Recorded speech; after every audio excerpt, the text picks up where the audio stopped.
I was a university athlete, and many times, as I was, going through my athletic career, I felt like a lot of the coaching and things that I received was much more transactional as opposed to transformational. And so I became a Christian at 26 years old, and I entered into the coaching world. And one of the things that, just being involved in that, in the maturation and sanctification process of my heart has come through in my coaching as well.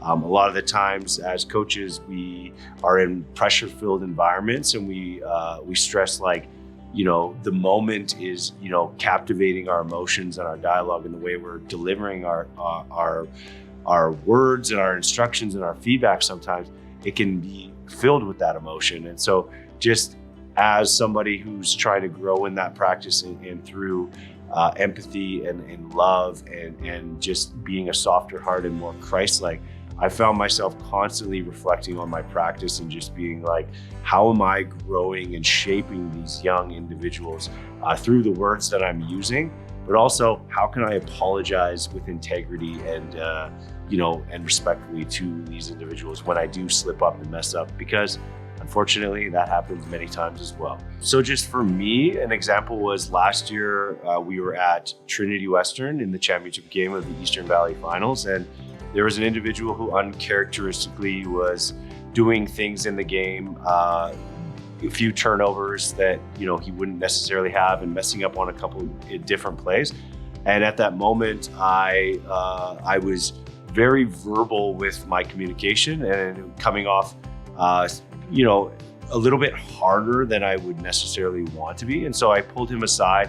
And he fought back a little bit, and he questioned what I was saying. And in that moment, I was really faced with, how do I want to approach this? Do I want to show empathy, care, and in love for this individual and send him back out there and give him some instruction?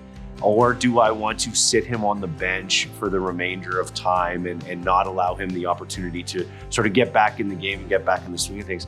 And in the second half, he came out after I let him back in the game. I said, okay, go show me what you can do. He went out there, he crushed it for us, and we ended up winning the game in double overtime and moving on to provincials. And I think in that moment is I had to model that, what we're trying, like that empathy and that grace.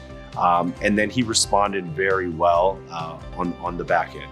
Like as a basketball program here at LCS, I see a huge responsibility in us as ambassadors for Christ, because we go into a lot of settings where maybe specifically people don't know what Christians are or what they stand for. And we have this massive opportunity to go in there to showcase who we are as Christians in their community, and sort of maybe debunk some of the things that they sort of think that their visions of what Christians are.